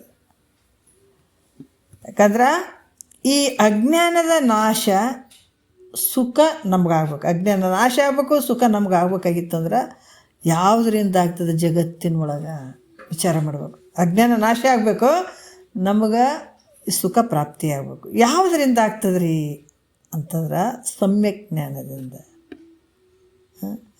ಅದಕ್ಕೆ ಹೇಳ್ತಾರೆ, ಗುರುವರನೊಲವಿಲ್ಲದವನೇನನ್ನು ಓದಲು ಅರಿಯೋದು ಸಮ್ಯಕ್ ಜ್ಞಾನ ಅಂತ ಹೇಳ್ತಾರೆ. ಸಮ್ಯಕ್ ಜ್ಞಾನ ಅನ್ನುವಂಥದ್ದು ಶ್ರೇಷ್ಠವಾದಂಥದ್ದು. ಬರೀ ಜ್ಞಾನಗಳು ಬೇರೆ ಬೇರೆ, ಆದರೆ ಸಮ್ಯಕ್ ಜ್ಞಾನ ಅನ್ನುವಂಥದ್ದು ಶ್ರೇಷ್ಠ ಜ್ಞಾನ. ಇದು ಬೇರೆ ಜ್ಞಾನ ಆಗ್ಬೋದು, ಆದರೆ ಈ ಅಜ್ಞಾನದ ನಾಶ ಆಗಬೇಕಾಗಿತ್ತು, ಸುಖ ಒಂದು ಸದಾಕಾಲ ಆನಂದ ನಮ್ಗೆ ಆಗಬೇಕಾಗಿತ್ತಂದರೆ ಸಮ್ಯಕ್ ಜ್ಞಾನ ಶ್ರೇಷ್ಠವಾದ ಜ್ಞಾನದಿಂದನೇ ಆಗುವಂಥದ್ದು. ಬ್ರಹ್ಮಜ್ಞಾನದಿಂದನೇ ಇದು ನಿವೃತ್ತಿ ಆಗುವಂಥದ್ದು ಅಜ್ಞಾನ ಅನ್ನುವಂಥದ್ದು. ಈ ಕರ್ಮ ಉಪಾಸನೆಗಳಿಂದ ಆಗ್ತದೇನ್ರಿ? ಕರ್ಮ ಉಪಾಸನೆಗಳಿಂದ ನಿನಗೆ ಈ ದುಃಖ ನಿವೃತ್ತಿ ಆಗಂಗಿಲ್ಲ. ಯಾವ ದುಃಖ? ಅಜ್ಞಾನ ನಿವೃತ್ತಿ ಆಗಂಗಿಲ್ಲ. ಅದಕ್ಕೆ ನಂಬು ಜ್ಞಾನವನ್ನೇ ಕರ್ಮವೆಂಬ ಜಾಲದೋಳು ಸಿಲ್ಕಿ ಅಂಬಲಿಸದಿರು ಮುಕ್ತಿ ಎಂಬ ಬಯಸಿ ಮನುಜ ಅಂತ ಹೇಳಿದಾರೆ ಮಹಾತ್ಮರು. ನಾವು ಏನೇನು ತಿಳ್ಕೊತೀವಿ ನೋಡ್ರಿ, ನಮಗೆಲ್ಲ ಕಣ್ಣು ಹಿಂಗೆ ತೆಗಿಬೇಕು ಅಂತಂದ್ರೆ ಸದ್ಗುರು ವಾಕ್ಯ ಬಿಡಬೇಕಿಲ್ಲ ಅಂದ್ರೆ ಮೊಬ್ಬಾಗಿ ಬಿಡ್ತಾವ್ರಿ ಕಣ್ಣುಗಳು. ನಮಗೆಲ್ಲ ಈಗ ಮೊಬ್ಬಾಗಿ ಬಿಟ್ಟಾವ ಕಣ್ಣುಗಳು. ನಾವು ನಿಜವಾದ ವಸ್ತುವನ್ನು ತಿಳ್ಕೊಳಕ್ಕಾಗದೇ ಇರುವಂಗಾಗ್ಯಾವ ನಮ್ಮ ಕಣ್ಣುಗಳು. ಸದ್ಗುರುನಾಥ ಯಾವಾಗ ವಿಚಾರಗಳನ್ನು ತಿಳಿಸ್ತಾನೆ ಅವಾಗ ನಮಗಿದೆಲ್ಲ ಅರಿವಿಗೆ ಬರ್ತದೆ. ಅದಕ್ಕೆ ಕರ್ಮ ಉಪಾಸನೆಗಳು ದೊಡ್ಡವು ಅಂದ್ಕೊಂಡು ಕುಂತಂಥ ತಲೆಗಳು ನಮ್ಮವು. ಅದರಲ್ಲಿ ಮುಕ್ತಿ ಅಂತಲ್ಲ, ಮಾಡಬಾರ್ದಂತಲ್ಲ, ಆದ್ರೆ ಅದರಿಂದ ಮುಕ್ತಿ ಆಗ್ತದಂತ ಅನ್ಕೋಬೇಡ. ಮುಕ್ತಿಗೆ ಮತ್ತು ಮುಂದಕ್ಕೆ ಬರ್ಬೇಕಾಗ್ತದೆ. ಅದಕ್ಕೆ ಕರ್ಮ ಉಪಾಸನೆಗಳ ಸಮುಚ್ಚಯದಿಂದಲೂ ಮುಕ್ತಿ ಆಗಂಗಿಲ್ಲ, ಕರ್ಮ ಉಪಾಸನೆಗಳಿಂದನೂ ಆಗಂಗಿಲ್ಲ. ಇವೆರಡು ಸಮುಚ್ಚಯ ಅಂದರೆ ಎರಡು ಕರ್ಮನೂ ಮಾಡಕತ್ತೀನಿ, ಕರ್ಮ ಮತ್ತು ಭಕ್ತಿ ಮಾಡುವಂಥದ್ದು, ಕರ್ಮ ಮಾಡುವಂಥದ್ದು ಎರಡೂ ಕೂಡಿದಾಗ ನಮ್ಗೆ ಮುಕ್ತಿ ಆಗ್ತದೆ ರೀ, ಆನಂದ ಆಗ್ತದೆ. ಅಂದರೆ ಇವೆರಡು ಕರ್ಮ ಮತ್ತು ಉಪಾಸನೆಗಳ ಸಮುಚ್ಚಯದಿಂದ ಕೂಡ ಇದು ಮುಕ್ತಿ ಆಗಂಗಿಲ್ಲ, ಆನಂದ ಆಗಂಗಿಲ್ಲ. ಯಾಕಂದರೆ ಈ ವಿಚಾರಗಳನ್ನು ಅದರಿಂದ ಕೇವಲ ಜ್ಞಾನದಿಂದಲೇ ಮೋಕ್ಷ ಆಗ್ತದೆ. ಕೇವಲ ಹೆಂಗದ ಈ ವಿಚಾರ ಪರಮಾನುಭವದಲ್ಲಿ ಸವಿಸ್ತರವಾಗಿ ಹೇಳ್ಕೊಂಡು ಬಂದಿದ್ದಾರೆ. ಕೇವಲ ಜ್ಞಾನದಕ್ಕೆ ಜ್ಞಾನದೇವತೋ ಕೈವಲ್ಯಂ, ನೋಡ್ರಿ, ಜ್ಞಾನದಿಂದಲೇ ಮೋಕ್ಷ ಆಗುವಂಥದ್ದು. ತನ್ನನ್ನು ತಾನು ಯಾವಾಗ ತಿಳ್ಕೊಳತ್ತಾನ ಅವಾಗೆ ಮುಕ್ತಿ ಆಗುವಂಥದ್ದು. ಅಲ್ಲಿವರೆಗೂ ಅದಕ್ಕೆ ಈ ಜ್ಞಾನವನ್ನು ಬಿಟ್ಟರೆ ಬೇರೆ ಏನಾರ ಐತೇನ್ರಿ? ಅದಕ್ಕೆ ಯಾರು ಈ ವಿಚಾರಗಳನ್ನು ಕ್ರಮವಾಗಿ ಕೇಳ್ತಾರೆ ಅವ್ರು ಧನ್ಯರಂತ ಅಂದ್ಕೊಳ್ಬೇಕು. ಯಾಕಂದರೆ ಈ ಜ್ಞಾನವನ್ನು ಬಿಟ್ಟರೆ ಬೇರೆ ಮಾರ್ಗ ಇಲ್ಲವೇ ಇಲ್ಲ ಮೋಕ್ಷಕ್ಕೆ. ಜ್ಞಾನ ಅದಕ್ಕೆ ವೇದ ಅಂತಂತ ಯಾಕೆ ಹೇಳ್ಯಾರಂದರೆ ವೇದದ ಅಂತ್ಯದ ಭಾಗ ಅದು. ಆಗಮ ನಿಗಮ, ಆಗಮದಲ್ಲಿ ಇವೆಲ್ಲ ಬರ್ಕೊಂಡು ಬಂದಿರ್ತಾರೆ, ಕರ್ಮೋಪಾಸನೆಗಳ ಬಗ್ಗೆ ಎಲ್ಲ ಬರ್ಕೊಂಡು ಬಂದಿರ್ತಾರೆ. ನಿಗಮದಲ್ಲಿ ಬರೀ ಜ್ಞಾನದ ಬಗ್ಗೆ, ಅಲ್ಲಿ ಬೇರೆ ಯಾವುದಕ್ಕೂ ಅವಕಾಶ ಇಲ್ಲ. ಅಲ್ಲಿ ಬರೀ ಜ್ಞಾನ ಬಿಟ್ಟರೆ ಮೋಕ್ಷಕ್ಕೆ ಬೇರೆ ಅವಕಾಶ ಇಲ್ಲ, ಮಾರ್ಗ ಇಲ್ಲ. ಈ ರೀತಿಯಾಗಿ ಅನೇಕ ಶ್ರುತಿಗಳು ಉಂಟು. ಅದರಿಂದ ಜ್ಞಾನವೇ ಬೇಕು, ಜ್ಞಾನವೇ ಆಗಬೇಕಾಗ್ತದೆ ಅನ್ನುವಂಥ ವಿಚಾರವನ್ನು ಹೇಳ್ತಾರೆ. 3ನೇ ನುಡಿಯಲ್ಲಿ ಹೇಳ್ತಾರೆ, ಈ ಜ್ಞಾನ ಮತ್ತು ಉಪನಿಷತ್ತು ಬೇರೆ ಏನ್ರಿ? ಜ್ಞಾನ ಅಂದ್ರೇನು, ಉಪನಿಷತ್ತು ಅಂದ್ರೇನು? ಎರಡೂ ಒಂದೇ ಅದಾವ ಬೇರೆ ಅದಾವ ಅಂತಂದರೂ ಕೂಡ 3ನೇ ನುಡಿಯಲ್ಲಿ ಹೇಳ್ತಾರೆ, ತನ್ನ ಅನಾದಿ ಮತ್ತು ಅವಿದ್ಯೆಯಂ ನಾಡೆ ಕೆಡಿಸಿ ಪರಮೋನ್ನತಿಯ ನೈದಿಸುವ ಕಾರಣ ವಿದ್ಯೆಗೆ ಅನ್ಯವೇ ಉಪನಿಷತ್ತರ್ಥ ಅಂತ ಹೇಳ್ತಾರೆ. ಏನು ಹೇಳ್ತಾರೆ? ಯಾಕಂತಂದ್ರೆ ಈ ಎಲ್ಲಕ್ಕೂ ಇಷ್ಟು ಅನರ್ಥಕ್ಕೆ ಕಾರಣ ಆಗಿರುವಂಥದ್ದು ಯಾವುದಪ್ಪ ಅಂದ್ರೆ ಈ ಕಾರಣವಾದಂಥ ಅನಾದಿ ಅಜ್ಞಾನವನ್ನು ಯಾವಾಗಲೂ 84 ಲಕ್ಷ ಯಾವಾಗ ಧರೆಯನ್ನೆಲ್ಲವನ್ನು ಸಣ್ಣಿಸಿ ಧೂಳಿ ಮಾಡಲ್ ಪರಮಾಣುಗಳೆನಿತೆನಿತು ದೇಹವನ್ನು ಧರಿಸಿ ತೊಂದೊಂದು ಜೀವರ ಬಸರೋಳು ಬಂದು ಮರಳಿ ನೀನತ್ತ ತಿರುಗದಂತೆ ರಚಿಸಿದಂತೆ ಹೇಳಿದ್ದಾರೆ. ನಿಜಗೊಂಡ್ರೆ ಭಾಳಷ್ಟು ವಿಚಾರಗಳನ್ನು ಹೇಳಿದ್ದಾರೆ. ಯಾವಾಗ ಈ ಭೂಮಿ ಹುಟ್ಟಿದ ಆವಾಗ ಹುಟ್ಟಿದಂಥವ್ರು ಕಾರಣ ಏನು ಅಂದರೆ ಈ ಅಜ್ಞಾನದ ಒಂದು ಬಲ. ಇದಕ್ಕೆಲ್ಲ ಮುಖ್ಯ ಕಾರಣ, ಇಷ್ಟೆಲ್ಲ ದುಃಖಕ್ಕೆ ಕಾರಣ ಆಗಿರುವಂಥದ್ದು ಯಾವುದು? ಇದು ಅಜ್ಞಾನ ಅನ್ನುವಂಥದ್ದು. ಇದನ್ನು ನಿವೃತ್ತಿಪಡಿಸಿ ನಿಜ ಸ್ವರೂಪವನ್ನು ವ್ಯಕ್ತಪಡಿಸುವಂಥದ್ದು, ಅಭಿವ್ಯಕ್ತಪಡಿಸುವಂಥದ್ದು. ಅದಕ್ಕೆ ಮತಿಗೆ ಮಂಗಳವಾದ ಉತ್ತಮರ ಸಂಘ, ಮತಿಗೆ ಮಂಗಳವನ್ನು ಮಾಡುವಂಥದ್ದು ಯಾವುದು? ಈ ಬ್ರಹ್ಮವಿದ್ಯೆಗೆ ಇಂಥ ಒಂದು ನಿಜ ಸ್ವರೂಪವನ್ನು ತೋರಿಸುವಂಥದ್ದು, ವ್ಯಕ್ತಪಡಿಸುವಂಥದ್ದು ಈ ಬ್ರಹ್ಮವಿದ್ಯೆಗೆ ಏನು ಹೇಳ್ತಾರೆ? ಉಪನಿಷತ್ತು ಅಂತ ಹೇಳ್ತಾರೆ. ಯಾಕಂದರೆ ಬ್ರಹ್ಮವಿದ್ಯೆ ಬೇರೆ, ಉಪನಿಷತ್ತು ಬೇರೆ ಅನ್ನುವಂಥ ಈ ಶಬ್ದಗಳು ಬೇರೆ ಬೇರೆ ಅದಾವೆ ಅಂದರೆ ಬೇರೆ ಬೇರೆ ಇಲ್ಲ. ಇದು ವಿದ್ಯೆ, ಬ್ರಹ್ಮವಿದ್ಯೆಗೆ ಉಪನಿಷತ್ತು ಅಂತ ಹೇಳುವಂಥದ್ದು. ಯಾಕಂದರೆ ಇಲ್ಲಿ ಕೂಡ ಭಾಳಷ್ಟು ವಿಚಾರಗಳನ್ನು ಅವ್ರು ಹೇಳ್ತಾರೆ. ಈ ಉಪನಿಷತ್ತು ಜಿಜ್ಞಾಸುಗಳನ್ನು ಮುಕ್ತನಾಗಬೇಕನ್ನುವಂಥ ಭಾವಗಳಂತರು. ಈ ಜಿಜ್ಞಾಸುಗಳನ್ನು ಬ್ರಹ್ಮದ ಹತ್ರ ಕರ್ಕೊಂಡು ಹೋಗೋದು, ಮುಕ್ತಿಯನ್ನು ಪಡ್ಕೊಳ್ಳುವಂಥ ಒಂದು ಏನು ಅದರಲ್ಲ ಮುಮುಕ್ಷಿಗಳು, ಅಭ್ಯಾಸಿ, ಇದನ್ನು ಜಿಜ್ಞಾಸು ಇವರು ಬ್ರಹ್ಮದ ಸಮೀಪಕ್ಕೂ ಒಯ್ದು ನಿಶ್ಚಯವಾಗಿ ಬ್ರಹ್ಮವನ್ನು ಹೇಳುವಂಥದ್ದು, ನಿಶ್ಚಯವಾಗಿ ಆ ಬ್ರಹ್ಮ ಸ್ವರೂಪದ್ದು ತಿಳಿಸುವಂಥದ್ದು. ಇದಕ್ಕೇನು ಹೇಳ್ತಾರೆ? ಉಪನಿಷತ್ತು ಅಂತ ಹೇಳ್ತಾರೆ. ಅದಕ್ಕೆ ಬ್ರಹ್ಮನ ಬಗ್ಗೆನೇ ಹೇಳುವಂಥದ್ದು. ಅದಕ್ಕೆ ಇಲ್ಲಿ ಕೂಡ ಭಾಳಷ್ಟು ವಿಚಾರಗಳನ್ನು ಹೇಳ್ತಾರೆ. ಇದು 2ನೇ ಅರ್ಥ ಕೂಡ ಬಳಿಕ ತತ್ವಜ್ಞಾನಿಗಳು ಗರ್ಭಾದಿ ಸಕಲ ದುಃಖಗಳನ್ನು ಅತ್ಯಂತ ನಿವೃತ್ತಿ ಮಾಡೋದರಿಂದ. 2ನೇ ಅರ್ಥ ಕೂಡ ಹೇಳ್ತಾರೆ ತತ್ವಜ್ಞಾನಿಗಳು. ಇನ್ನೊಂದು ವಿಚಾರ ಕೂಡ ಹೇಳ್ತಾರೆ ಅವರು, ಗರ್ಭಾದಿ ಅಂದರೆ ಹುಟ್ಟು ಸಾವು ಇವೆಲ್ಲ ಏನಿರ್ತದೆ ದುಃಖಗಳು, ಈ ಸಕಲ ದುಃಖಗಳನ್ನು ಅತ್ಯಂತ ನಿವೃತ್ತಿ ಮಾಡೋದರಿಂದ ಇದಕ್ಕೆ ಅವಸಾಧನ ಅಂತ 3ನೇ ಅರ್ಥ ಕೂಡ ಹೇಳ್ತಾರೆ ಅನ್ನುವಂಥ ವಿಚಾರವನ್ನು ಹೇಳ್ತಾರೆ. ಅಂದ್ರೆ ಜ್ಞಾನ ಬೇರೆಲ್ಲ ಉಪನಿಷತ್ತು ಬೇರೆಲ್ಲ ಎರಡೂ ಒಂದೇ. ಮತ್ತು ಉಪನಿಷತ್ತು ಬೇರೆ ಐತ್ರಿ ಅನ್ನುವಂಥದ್ದಲ್ಲ, ಉಪನಿಷತ್ತು ಒಂದೇ, ಜ್ಞಾನನ ಅನ್ನುವಂಥದ್ದು ಒಂದೇ ಅನ್ನುವಂಥ ವಿಚಾರವನ್ನು ಹೇಳ್ತಾರೆ. 4ನೇ ನುಡಿ ನೋಡೋಣ. ಈಗ ಉಪನಿಷತ್ತುಗಳಲ್ಲಿ ಜ್ಞಾನ ಐತೆ ಹೇಳಿದ್ರು ಅವರು. ಉಪನಿಷತ್ತಿನಲ್ಲಿ ಜ್ಞಾನ ಅಂತಂದ ಮೇಲೆ ಉಪನಿಷತ್ತನ್ನೇ ತಿಳಿದು ಮುಕ್ತಿಯನ್ನು ಹೊಂದಬಹುದಲ್ಲ ಗುರುಗಳೇ? ಯಾಕೆ ಉಪನಿಷತ್ತಿನಲ್ಲೇ ಜ್ಞಾನ ಅದಲ್ಲ, ಮತ್ತು ಉಪನಿಷತ್ತು ನಾವು ಅಲ್ಲಿ ಉಪನಿಷತ್ತಿನಲ್ಲೇ ಜ್ಞಾನ ಅದಂತ ಹೇಳಿದ ಮೇಲೆ ಉಪನಿಷತ್ತನ್ನೇ ತಿಳ್ಕೊಂಡು ಮುಕ್ತಿಯನ್ನು ಹೊಂದಬಹುದಲ್ಲ ಅಂತಂದರೂ ಕೂಡ ಇಲ್ಲಿ 4ನೇ ನುಡಿಯಲ್ಲಿ ಹೇಳ್ತಾರೆ, ಇಂತಾಗಲು ಉಪನಿಷತ್ತಂ ತಿಳಿದು ಮುಕ್ತಿಯಂ ಸಂತರೈದುವುದು ವೇದಾಂತ ವಿಜ್ಞಾನ ಮುಂತಾದ ವಾಕ್ಯ ವಿವಾಹವಾಗಿ ನೋಡ್ರಿ. ಇಂತಾಗಲ್ಲ ಅಂದರೆ ಈಗ ಆದ್ದರಿಂದ ಉಪನಿಷತ್ತನ್ನು ತಿಳಿದು ಅರಿದು ಮುಕ್ತಿಯನ್ನು ಹೊಂದುವುದು. ಇದನ್ನು ಉಪನಿಷತ್ತುಗಳನ್ನು ಗುರುಮುಖದಿಂದ ಶ್ರವಣಾದಿಗಳನ್ನು ಮಾಡಿ ಇಂಥ ಒಂದು ಉಪನಿಷತ್ತುಗಳನ್ನು ಏನು ಹೇಳ್ತಾರೆ ಅಂತಂದ್ರೆ ಗುರುಮುಖದಿಂದ ಈ ಶ್ರವಣ ಮನನ ನಿಧಿಧ್ಯಾಸನವನ್ನು ಮಾಡಿ ಯಥಾರ್ಥವಾದಂಥ ಅನುಭವವನ್ನು ಮಾಡಿಕೊಂಡು, ನಮ್ಗೆ ಯಥಾರ್ಥವಾದಂಥ ಅನುಭವ ಆಗಬೇಕು. ಈ ಉಪನಿಷತ್ತುಗಳನ್ನು ಇಲ್ಲಿ ಏನಂದರೆ ಗುರುಮುಖಾಂತರನೇ ತಿಳ್ಕೊಳ್ಬೇಕಾದಂಥದ್ದು ಭಾಳ ಮುಖ್ಯ ಆಗ್ತದೆ.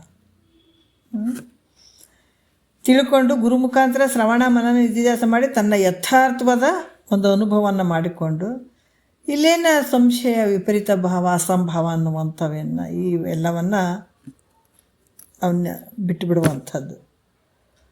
ಯಾಕಂದರೆ ಮುಮುಕ್ಷುಗಳ ಮೋಕ್ಷವನ್ನು ಇವನ್ನೆಲ್ಲ ತಿಳ್ಕೊಂಡು ಗುರುಮುಖಾಂತರ ತಿಳ್ಕೊಂಡು ಶ್ರವಣ ಮನ, ಯಾಕಂದರೆ ಪ್ರತಿಯೊಬ್ಬರಿಗೆ ಸಂಶಯಾದಿಗಳು ಇರ್ತಾವೆ. ಸಂಶಯ ವಿಪರೀತ ಅಸಂಭಾವ ಅಂತನ್ನುವಂಥವು ಪ್ರತಿಯೊಬ್ಬರ ಮನಸ್ಸಿನಲ್ಲಿ ಇರ್ತಾವೆ. ಇದನ್ನು ಗುರು ಮುಖಾಂತರ ಶ್ರವಣ ಮನನ ಮಾಡೋದ್ರಿಂದ ಇವು ಏನು ಹೋಗ್ಬೇಕಾಗ್ತದೆ, ಈ ಸಂಶಯಗಳು ಹೋಗಬೇಕಾಗ್ತದೆ.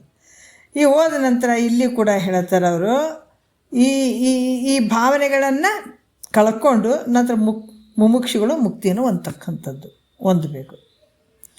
ಇಲ್ಲಿ ಕೂಡ ಹೇಳ್ತಾರೆ ಉಪನಿಷತ್ತುಗಳಿಂದ ಉತ್ಪನ್ನ ಆದಂಥದ್ದು ಜನ್ಯವಾದಂಥದ್ದು ಅಹಂ ಬ್ರಹ್ಮಾಸ್ಮಿ ಅನ್ನುವಂಥ ಜ್ಞಾನದಿಂದ ಮುಕ್ತರು ಆಗಿದ್ದಾರೆ ಅನ್ನುವಂಥದ್ದು ಕೂಡ ವೇದವಾಕ್ಯಗಳು ಅದಾವೆ. ಮತ್ತು ಅದರಿಂದ ಮೋಕ್ಷದ ಅಪೇಕ್ಷೆಯನ್ನು ಬಲ್ಲಂಥವ್ರು ಇಟ್ಕೊಂಡಂಥವ್ರು ಭಾಳಷ್ಟು ಪ್ರೀತಿಯಿಂದ ನೋಡ್ರಿ. ಅದಕ್ಕೆ ಇಲ್ಲಿ ಹೆಚ್ಚು ಯಾವುದು ಕೇಳ್ತಾರೆ ಅಂದ್ರೆ, ಎಲ್ಲ ಜನ ಭಕ್ತಿ ಮಾಡ್ತೀವಿ, ಎಲ್ಲರೂ ಮಾಡ್ತಾರೆ, ಉಪಾಸನೆ ಭಕ್ತಿ ಮಾಡ್ತಾರೆ, ಕರ್ಮ ಮಾಡ್ತಾರೆ, ಜ್ಞಾನ. ಆದ್ರೆ ಮುಮುಕ್ಷತ್ವ ಭಾವ ಬರೋದು ಎಲ್ಲೋ ಒಬ್ಬರಿಗೆ, ಎಲ್ಲರಿಗೂ ಬರೋಂಗಿಲ್ಲ. ಅದಕ್ಕೆ ಮುಮುಕ್ಷಿಗಳು ಮೋಕ್ಷದ ಅಪೇಕ್ಷೆ ಉಳ್ಳಂಥವ್ರು ಅಂತ ಹೇಳ್ಯಾರ ಅವರು. ಎಲ್ಲರಿಗೆ ಅಲ್ಲ, ಅದು ಯಾರು ಮೋಕ್ಷದ ಅಪೇಕ್ಷೆ ಉಳ್ಳಂಥವ್ರಿಗೆ ಹೇಳ್ಬೇಕನ್ನೋದು ಐತಿದು. ಅಂಥ ಮೋಕ್ಷದ ಅಪೇಕ್ಷೆಗಳೆಲ್ಲರೂ ಭಾಳಷ್ಟು ಪ್ರೀತಿಯಿಂದ ಉಪನಿಷತ್ತನ್ನು ಶ್ರವಣ ಮಾಡಿರಿ ಜ್ಞಾನದ ಬಗ್ಗೆ ಅಂತ ಹೇಳ್ತಾರೆ ಅವರು. ನೀನು ಎಲ್ಲರ ಕರ್ಮವನ್ನು ಮಾಡಿ ಕರ್ಮದೊಳಗೆ ನನಗೆ ಇನ್ನು ಮುಂದೆ ಹೇಳ್ತಾರೆ, ಅದನ್ನು ಹೇಳ್ತಾರೆ, ಅಲ್ಲೇ ನನಗೆ ಮುಕ್ತಿ ಆಗ್ತಂತ ಕೂಡಬೇಡ ಅನ್ನುವಂಥ ವಿಚಾರವನ್ನು ಹೇಳ್ತಾರೆ. ಮತ್ತು ಮುಕ್ತಿಯ ಇದು ಕೆಲವು ವಿಚಾರಗಳನ್ನು ಹೇಳ್ತಾರೆ ಅವರು. ಭಾಳಷ್ಟು ಮೋಕ್ಷದ ಅಪೇಕ್ಷೆ ಉಳ್ಳಂತಾರೆ, ಭಾಳಷ್ಟು ಪ್ರೀತಿಯಿಂದ ಜ್ಞಾನವನ್ನು ಪಡ್ಕೊಳ್ಬೇಕನ್ನುವಂಥದ್ದು. ಮುಕ್ತಿ ಜ್ಞಾನ ಸಮಕಾಲದಲ್ಲಿ ಪ್ರಾಪ್ತ ಆಗ್ತದೋ ನೋಡ್ರಿ. ಮುಕ್ತಿಯು ಜ್ಞಾನ ಸಮಕಾಲದಲ್ಲಿ ಪ್ರಾಪ್ತಿ ಆಗ್ತದೋ, ಕ್ರಮಕಾಲದಿಂದ ಪ್ರಾಪ್ತ ಆಗ್ತದೋ. ಕ್ರಮದಿಂದ ಅಂತ ಹೇಳಿದ್ರೆ ಕರ್ಮಫಲದಂತ ನಿತ್ಯ ಆಗ್ತದೆ. ಸಮಕಾಲದಲ್ಲಿ ಆಗೋದಂತಂದ್ರೆ ನಮ್ಮ ಅನುಭವಕ್ಕೆ ಯಾಕೆ ಬರೋಂಗಿಲ್ಲ ಅಂತ ಒಂದು ಪ್ರಶ್ನೆ, ಇಲ್ಲಿ ಶಿಷ್ಯನ ಒಂದು ಪ್ರಶ್ನೆ, ಶಂಕ ಬರ್ತದೆ. ಅದಕ್ಕೆ ಇಲ್ಲಿ ಕೂಡ ಅವರು ಹೇಳ್ತಾರೆ ಅದ್ಭುತವಾಗಿ, ಜ್ಞಾನಫಲವಾದಂಥ ಮೋಕ್ಷ ಇದು ಈ ಕರ್ಮಫಲದಂಗೆ ಮುಂದಾಗ್ತದಂತಿಲ್ಲ, ಅರ್ಥ ಮಾಡ್ಕೋಬೇಕು. ಕರ್ಮದಲ್ಲೇ ಏನು ಯಜ್ಞ ಯಾಗಾದಿಗಳು ಜಪ ತಪ ಇವೇನು ಕರ್ಮಗಳನ್ನು ಮಾಡ್ತಾರಲ್ಲ, ಈ ಶರೀರ ಹೋದ ಮೇಲೆ ಮುಂದಿನ ಒಂದು ಪರಲೋಕದಲ್ಲಿ ಅದರ ಫಲಗಳು ಸಿಗ್ತಾವೆ ಅನ್ಬೋದು.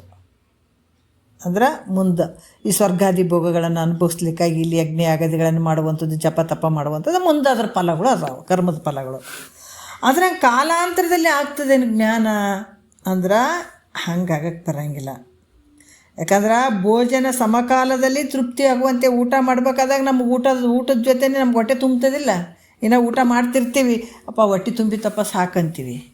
ಅಂದ್ರೆ ಊಟ ಮಾಡುವಂಥ ಸಂದರ್ಭದಲ್ಲೇ ನಮಗೆ ತೃಪ್ತಿ ಅನಿಸ್ಬಿಡ್ತದೆ ನೋಡ್ರಿ, ಹೊಟ್ಟೆ ತುಂಬಿತು ಅಂತ. ಅದ್ರಂಗೆ ಜ್ಞಾನ ಸಮಕಾಲದಲ್ಲಿ ಮೋಕ್ಷ ಆಗ್ತದೆ ನೋಡ್ರಿ.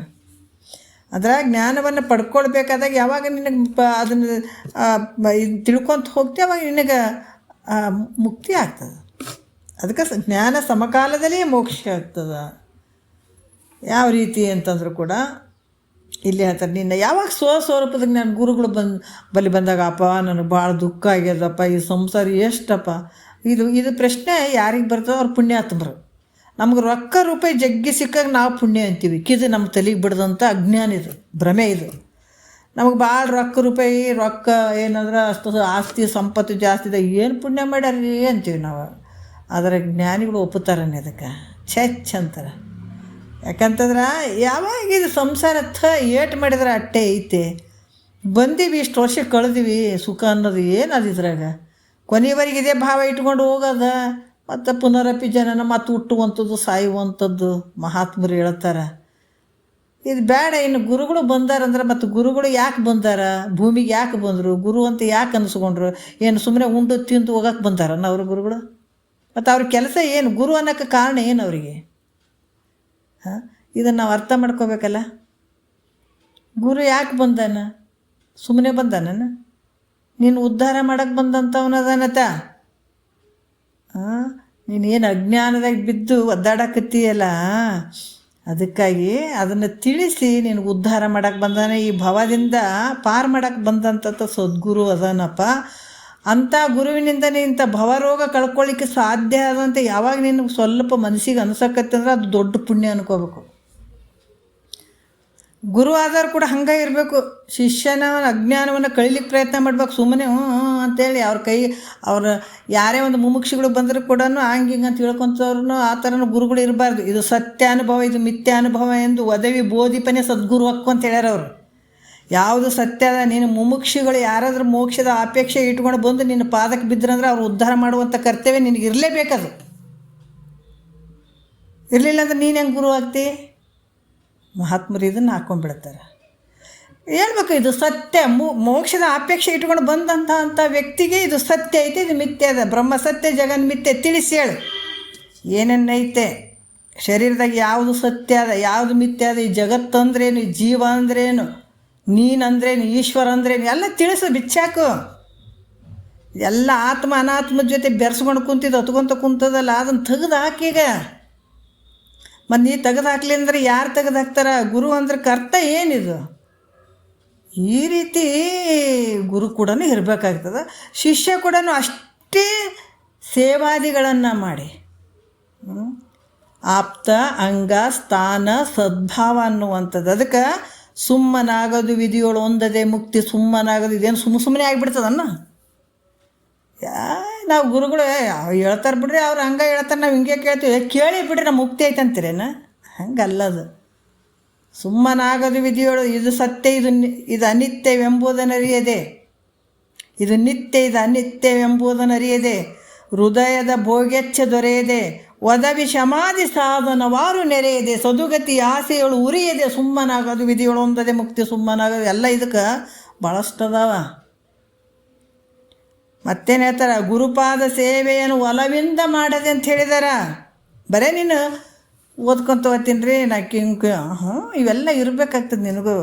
ಗುರುಪಾದ ಸೇವೆಯನ್ನು ಒಲವಿಂದ ಮಾಡದೆ, ವರನಿಗಮವ ನೋಡಿ ಪಾಡದೆ, ಶರೀರ ಮುಂತಾದ ಉಪಾಧಿಗಳ ನೀಡಾಡದೆ, ಪರಮ ಜೀವರನ್ನು ಒಂದುಗೂಡದೆ, ಸುಮ್ಮನಾಗೋದು ವಿಧಿಗಳು ಒಂದದೆ ಮುಕ್ತಿ. ಸುಮ್ಮನ ಈ ವಿಧಿ ಪ್ರಕಾರ ಬರಬೇಕಾಗ್ತದೆ. ಇದಕ್ಕೇನು ವಿಧಿ ಇಲ್ಲೇನ್ರಿ? ಬೇರೆ ಅದಕ್ಕೆಲ್ಲ ಭಾಳಷ್ಟು ತಿಳ್ಕೊಂಡಿರ್ತೀವಿ. ಇದ್ರಾಗ ಮಾತ್ರ ನಮಗೆ ಹಂಗಾಗ್ಬೇಕು ಹಿಂಗಾಗ್ಬೇಕು ಎಲ್ಲೋ ಒಂದು 4 ದಿವಸ ಕೇಳಿರ್ತೀವಿ. ನಮ್ಮ ಥರ ಶಾಣೆರೇ ಯಾರಿಲ್ಲ, ದೊಡ್ಡ ಪಂಡಿತರು ಅಂತ ತಿಳ್ಕೊಂಡ್ಬಿಡ್ತೀವಿ ನಾವು. ನಮ್ಮಲ್ಲಿ ಎಷ್ಟು ಮೂರ್ಖತನ ನೋಡ್ರಿ. ಎಲ್ಲ ಒಂದು ಚೂರು ಕಿವಿಗೆ ಬಿದ್ದಿರ್ತಾವೆ, ಯಾರೋ ಮಹಾತ್ಮರು ಹೇಳಿದಂಥವು ಕೇಳ್ಕೊಂಡೆ ನಾನು ದೊಡ್ಡ ಶರಣ, ನನ್ನ ಸರಿನೇ ಯಾರಿಲ್ಲ ಅಂತ ತಿಳ್ಕೊಂಡ್ರೆ ಯಾವ ಕಾಲಕ್ಕೆ ಆಗ್ತದ್ರಿ ನೀನು ಮೋಕ್ಷ? ಇದು ಏನಂತ ತಿಳ್ಕೊಂಡಿಯಪ್ಪ, ಇದು ಬ್ರಹ್ಮಜ್ಞಾನ ಭಾಳ ಕಠಿಣನೂ ಐತೆ, ಭಾಳ ಸುಲಭನೂ ಐತೆ. ಈ ಏನು ಗುರುನಾಥ ಹೇಳ್ತಾನಲ್ಲ ಈ ವಾಕ್ಯಗಳಿಂದ, ಅದಕ್ಕೆ ಇದು ನಿತ್ಯ ಇದು ಅನಿತ್ಯವೆಂಬುದನ್ನು ಅರಿಯದೆ ಹೃದಯದ ಭೋಗಿಚ್ಛ ದೊರೆಯದೆ ಒದವಿ ಸಮಾಧಿ ಸಾಧನವಾರು ನೆರೆಯದೆ ಸದುಗತಿ ಆಸೆಯಳು ಉರಿಯದೆ ಗುರುಪಾದ ಸೇವೆಯನ್ನು ಇವೆಲ್ಲ ಮಾಡ್ಕೊಂತ ಈ ವಿಧಿ ಪ್ರಕಾರ ಹೋದ್ರೆ ನಿನಗೆ ಮೋಕ್ಷ ಆಗ್ತದೆ. ನಾ ಏನಿಲ್ಲಪ್ಪ ಒಂದು 2 ದಿವಸ ಕೇಳಿದೆ, 3 ದಿವಸ ಅಲ್ಲಿ ಕೇಳಿದೆ, ಕಿದಕ್ಕೆ ಹಂಗ್ರಿ ಇದೆ ಹಂಗ್ರಿ ಕಿದೆ ಹಂಗ್ರಿ ಇದೆ ಹಂಗ್ರಿ ಇದೆ ಹಂಗ್ರಿ ಕೇಳೇ ಪೂರ್ತಿನೇ ಕೇಳೇ ಇಲ್ಲ, ಬರೀ ಮಧ್ಯನೇ ಎಬ್ಬಿಸ್ಬಿಡೋದು ಗದ್ದಲ ಆಗ್ತದೆ ಅನ್ನಂಗೆ. ಕೇಳಿ ತಾಕತ್ತಿದ್ರೆ ಸಂಪೂರ್ಣವಾಗಿ ಕುಂತು ಕೇಳಿ ಇದನ್ನು ಪಡ್ಕೊಂಡು ನಂತರ ಅವಾಗ ಗೊತ್ತಾಗ್ತದ ಯಾವುದರಿಂದ ಜ್ಞಾನ ಆಗ್ತದ. ಮೋಕ್ಷದ ಅಪೇಕ್ಷೆ ಉಳ್ಳಂಥವನಿಗೆ ಯಾವುದರಿಂದ ಮುಕ್ತಿ ಆಗ್ತದೆ ಅನ್ನುವಂಥದ್ದು ಅವಾಗ ಗೊತ್ತಾಗ್ತದೆ. ಅಲ್ಲಿ ತನಕ ಗೊತ್ತಾಗಂಗಿಲ್ಲ. ಏನು ಹೇಳ್ತಾರೆ, ಜ್ಞಾನದೇವತೋ ಕೈವಲ್ಯಂ ಅಂತ ಹೇಳ್ತಾರೆ ಅವರು. ಜ್ಞಾನದಿಂದನೇ ಮೋಕ್ಷ ಆಗ್ತದೆ. ಇದು ಮುಕ್ತಿ ಅಪೇಕ್ಷೆ ಇಟ್ಕೊಂಡು ಕರ್ಮದಲ್ಲಿ ಹುಡುಕಾಡಿದ್ರೆ ನಿನಗೇನು ಸಿಗ್ತದೆ? ಕರ್ಮದಲ್ಲಿ ಏನು ಸಿಗ್ತದೆ? ಕರ್ಮಕ್ಕೆ ಮುಖ್ಯವಾಗಿರುವಂಥದ್ದು ಏನು ಫಲ ಅಂತ ನಾವು ಅರ್ಥ ಮಾಡ್ಕೋಬೇಕಲ್ಲ. ಕರ್ಮ ನೀ ಮಾಡಿ ಬೇಡ ಅನ್ನಂಗಿಲ್ಲ. ಕರ್ಮಕ್ಕೆ ಮುಖ್ಯವಾದಂಥ ಫಲ ಯಾವುದಂದ್ರೆ ಅಂತಃಕರಣ ಶುದ್ಧಿ ಆಗುವಂಥದ್ದು. ಯಾವಾಗ ನಿಷ್ಕಾಮದ ಕರ್ಮ ನೀ ಮಾಡ್ತಿದ್ದೆ ಆವಾಗ ಅಂತಃಕರಣ ಶುದ್ಧಿ ಆಗ್ತದೆ. ಅದು ಶುದ್ಧಿ ದ್ವಾರನೇ ಅಲ್ಲಿ ಏನಂದ್ರೆ ಜ್ಞಾನಕ್ಕೆ ದಾರಿ ಆಗ್ತದೆ. ಯಾವಾಗ ಅಂತಃಕರಣ ಶುದ್ಧ ಆಗ್ತದ್ರೆ ಮತ್ತು ದೂರ ಉಳಿಯೋಂಗಿಲ್ಲ. ಮತ್ತು ಅಲ್ಲಿ ಮುಂದೆ ಜ್ಞಾನ ನಾವು ಪಡ್ಕೊಳ್ಬೇಕಂತ ವಿಚಾರ ಮಾಡಬೇಕಾಗ್ತದೆ ಅಲ್ಲಿ.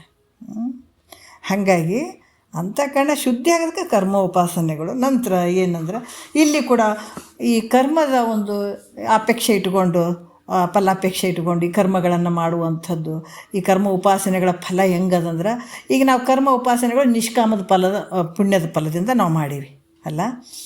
ನಿಷ್ಕಾಮ ಪುಣ್ಯದ ಫಲದಿಂದ ಮಾಡಿದ್ದೀವಿ. ನಾವು ಇನ್ನೂ ಜ್ಞಾನಕ್ಕೆ ಹೋಗಿಲ್ಲ. ಕರ್ಮ ಉಪಾಸನೆಗಳನ್ನು ಮಾಡಿದ್ವಿ, ಭಕ್ತಿ ಮಾಡಕತ್ತೀವಿ. ಶರೀರ ಹೋಯ್ತಂದ್ರೆ ಅದಕ್ಕೆ ಮುಂದೆ ಫಲಗಳು ಅದಾವೆ.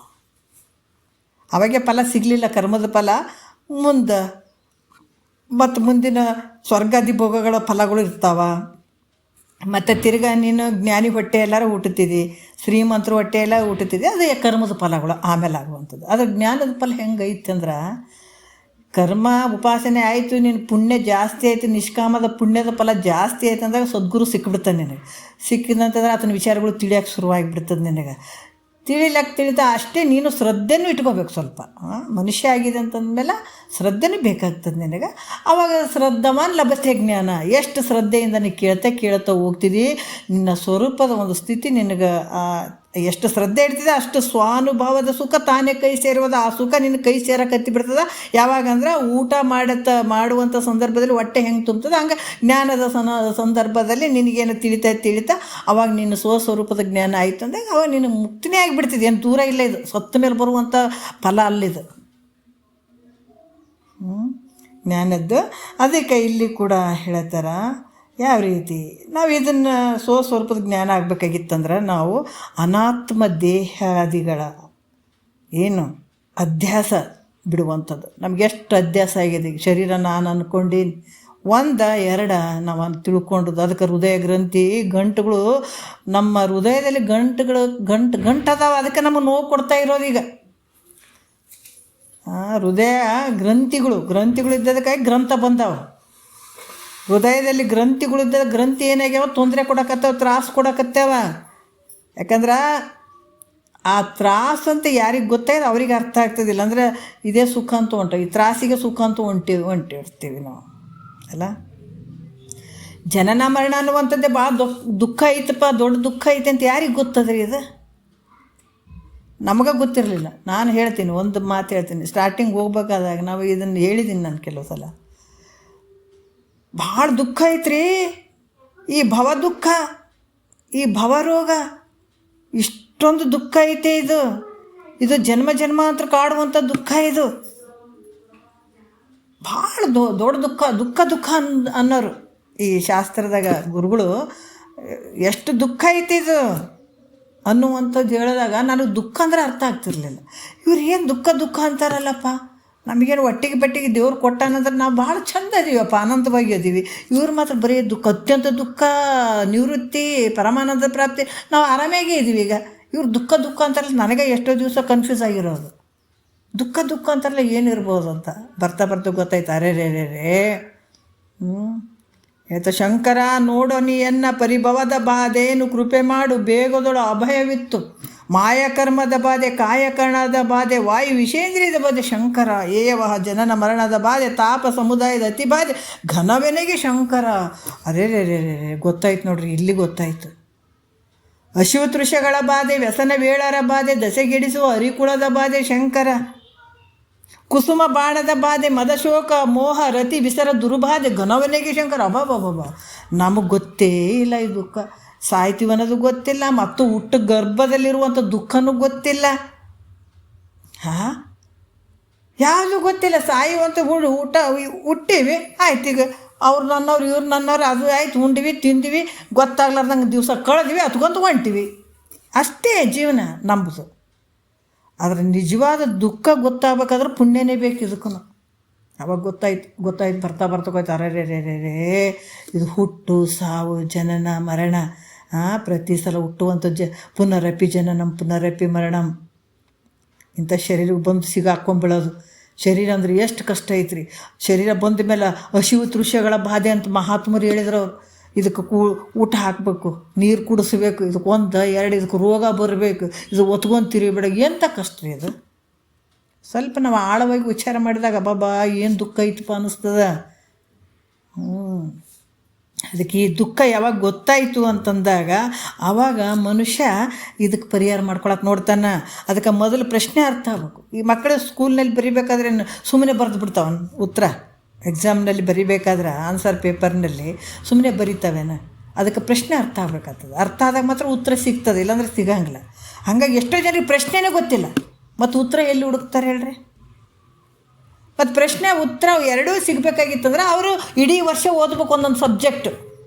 ಈ ಕನ್ನಡ ಮೇಲೆ ಓದ್ಬಿಡ್ತಾರೇನೋ ಅವರು ಹುಡುಗರು. ನಮ್ಮ ಲೌಕಿಕದಾಗ ಇಷ್ಟು ವಿಚಾರಗಳದಾವಂತಂದಾಗ ಈ ಪಾರಮಾರ್ಥದಲ್ಲಿ ನಾವು ಕಿಟಿ ಮಾಡ್ತೀವಿ. ಹೆಂಗಾಗ್ತದೆ ಹೇಳ್ರಿ? ನಾವು ಪಾಸ್ ಆಗ್ತೀವೇನು? ಈ ಭಾವದಿಂದ ಪಾಸ್ ಆಗ್ತೀವೇನು? ನಾವು ಪರಮಾತ್ಮ ಹಾಕಿದಂಥ ಒಂದು ಇದರಿಂದ ಪಾಸ್ ಹಾಕಕ್ಕೆ ಸಾಧ್ಯ ಆಗ್ತದೇನು? ಪರಮಾತ್ಮಗೆ ಭಾಷೆ ಕೊಟ್ಟು ಬಂದಂಥವ್ರು ನಾವು ಅನಂತವಾಗಿ ಇರೋಕ್ಕೆ ಸಾಧ್ಯ ಆಗ್ತದೇನು? ಮಾತು ತಪ್ಪಿಬಿಟ್ಟಿದ್ದೀನಿ ನೀನು. ಲೌಕಿಕದಲ್ಲೇ ನಾವು ಕ್ರಮವಾಗಿ ಮಕ್ಕಳಿಗೆ ಕಲಿಸ್ತೀವಿ. ಒಂದು ಸಬ್ಜೆಕ್ಟ್ ಇಡೀ 1 ವರ್ಷ ಓದ್ತಾರೆ, ಒಂದೊಂದು ಸಬ್ಜೆಕ್ಟ್ಗಳು. ಆದರೆ ನಾವು ಮಾತ್ರ ನಮಗಿಲ್ಲ, ಅಲ್ಲಿಂದ ಇಲ್ಲಿಗೆ ಬರ್ಬೇಕು, ಇಲ್ಲಿಂದ ಅಲ್ಲಿಗೆ ಬರ್ಬೇಕು, ಅಟ್ಟಿಟ್ಟಿಟ್ಟಿಟ್ಟೆ ಮಾಡ್ಕೊಂಡು ತಿರುಗಾಡ್ಬೇಕು. ಮತ್ತು ನಮಗೆ ಜ್ಞಾನ ಆಗ್ಯದ. ಎಲ್ಲಿ ಆಗ್ತದೆ ಜ್ಞಾನ? ಬಲ್ಲವ್ರಿಗೆ ಗೊತ್ತಾಗ್ತದೆ ನಿನಗೆ ಎಷ್ಟು ಜ್ಞಾನ ಆಗ್ಯದ ಅನ್ನೋದು. ನಮಗೆ ಅರ್ಧಂಬರ್ಧ ಇದ್ದರಿಗೆ ಹೌದು ಬಿಡ್ರಿ, ಭಾಳ ಶಾಣ್ಯಾರಿ, ಇವ್ರು ಶಾಣ್ಯಾರಿ, ಅವ್ರು ಶಾಣ್ಯಾರ. ಆದ್ರೆ ಬಲ್ಲಂಥವ್ರು ಒಪ್ಪಂಗಿಲ್ಲಲ್ಲ, ಕ್ರಮ ಇರಬೇಕು. ಅದಕ್ಕೆ ಏನು ಹೇಳ್ತಾರ, ಇದು ಒಂದು ಕ್ರಮ. ಇಲ್ಲಿ ಕೂಡ ಏನಾಗ್ತದೆ, ಈ ಕ್ರಮದಲ್ಲಿ ಗುರುಗಳು ಹೇಳಿದಂಥದ್ದು ಏನು? ಅನಾತ್ಮ ದೇಹಾದಿಗಳ ಅಧ್ಯಾಸವನ್ನು ತೊರೆಯುವಂಥದ್ದು. ಯಾವುದು ಏನು ಕಾಣ್ತದೆ ಎಲ್ಲ ಅನಾತ್ಮವಾಗಿರುವಂಥದ್ದು. ನಿನ್ನ ಶರೀರ, ಮನಸ್ಸು, ಬುದ್ಧಿ, ಚಿತ್ತು, ಅಹಂಕಾರ, ಇವೇನು ದೃಶ್ಯವಾಗಿ ಏನೇನು ತೋರ್ತಾವೆ ಎಲ್ಲ ಅನಾತ್ಮವಾಗಿರುವಂಥವು. ನೋಡಿ, ಇವನ್ನೆಲ್ಲ ತಗೊಂಡು ಕುಂತಿದ್ದೀನಿ, ನೀನು ಸುಖ ಹೆಂಗಾಗ್ತದ?